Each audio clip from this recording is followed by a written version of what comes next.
ఓం నమో భగవతే వాసుదేవాయ నమః. ఓం నమ శివాయ.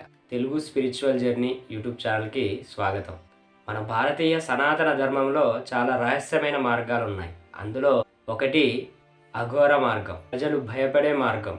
కానీ ఇందులో ఉన్న స్పిరిచువల్ నిజాలు అద్భుతమైనవి. ఈ వీడియోలో మనం అఘోరులు ఎవరు, వారు ఎందుకు శ్మశానంలోనే ఉంటారు, వారి పూజలు ఎందుకు భయంగా కనిపిస్తాయి, వారు నిజంగా ప్రజలకు హానికారులా, వారి అసలు లక్ష్యం ఏమిటి, ఈ విషయాల గురించి చర్చిద్దాం. ఈ వీడియో చివరిలో అఘోరతత్వం మన జీవితాలను కూడా ఎలా మార్చగలదో కూడా చెప్తాను. కాబట్టి ఎక్కడ వీడియో స్కిప్ చేయకుండా చూడండి. ముందుగా అఘోర అనే పదానికి అర్థం చూద్దాం. ఘోర అంటే భయంకరం అని అర్థం. అఘోర అంటే భయం లేని స్థితి. అంటే అఘోరులు అంటే భయం లేని జీవులు కాదు. అఘోరులు అంటే భయం పూర్తిగా నశించిన స్థితిలో ఉన్నవారు అని అర్థం. అఘోరులు భయంకరులు కాదు, వారి రూపం మాత్రమే భయంకరంగా ఉంటుంది. ఎందుకంటే అది వారి తపస్యలో భాగం. అఘోరుల గురువు ఎవరు అంటే మహాకాళి కానీ కాలభైరవుడు కానీ వారి గురువు. అఘోరులు కాలాన్ని కూడా దాటే ప్రయత్నం చేస్తారు. కాలభైరవుని ఆశీర్వాదంతో భయం, కోపం, అహంకారం, కామం వంటి వాటిని జయించేందుకు అఘోరులు తీవ్రమైన సాధన చేస్తారు. అఘోరుల మార్గం చాలా కఠినమైనది. ఇది సాధారణ భక్తుని మార్గం కాదు. అఘోరులు శ్మశానంలో ఎందుకు జీవిస్తారు? ఇది చాలా ముఖ్యమైన ప్రశ్న.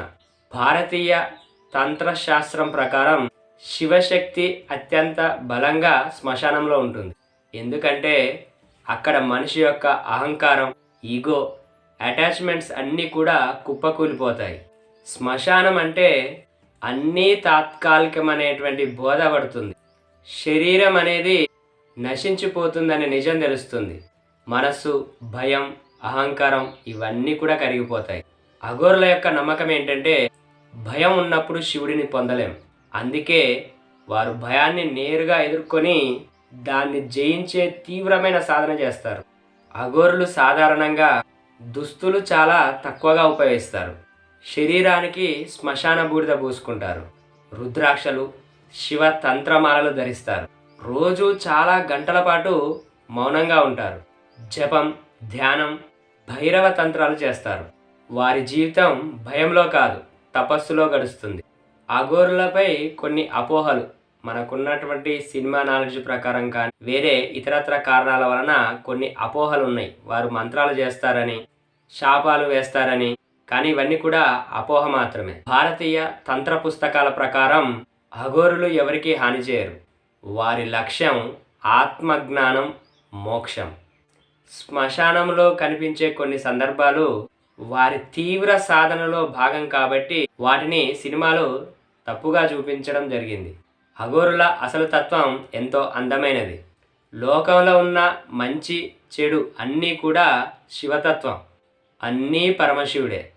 అందుకే వారికి భయం అనే పదమే లేదు. గర్వం, లోభం, కోపం ఇవన్నీ దూరం. అత్యంత పవర్ఫుల్ శివభక్తులలో అఘోరులు ఒకరు. ఇది అఘోరులకు సంబంధించినటువంటి నిజాలు, వారి జీవిత రహస్యాలు. అయితే వీడియో చివరిలో మీకు ఒక విషయం చెప్తానని చెప్పాను కదా. అఘోరుల నుంచి మనం నేర్చుకోవాల్సింది అదేంటంటే భయాన్ని జయించు, అహంకారాన్ని వదిలించుకో, ప్రతి పరిస్థితిలో శివుడిని గుర్తుపెట్టుకో, మార్పు కోసం ధైర్యం ఉండాలి, భయం తొలగితే జీవితం మారుతుంది. ఇదే అఘోరుల సందేశం. ఈ వీడియోలో అఘోరుల నిజ జీవితం, వారి సాధన, వారి తత్వం గురించి తెలుసుకున్నారు కదా. ఈ వీడియో నచ్చితే లైక్ చేసి షేర్ చేయండి. ఇలాంటి స్పిరిచువల్ కంటెంట్ కోసం మన ఛానల్ తప్పకుండా సబ్స్క్రైబ్ చేయండి. ఓం నమ శివాయ.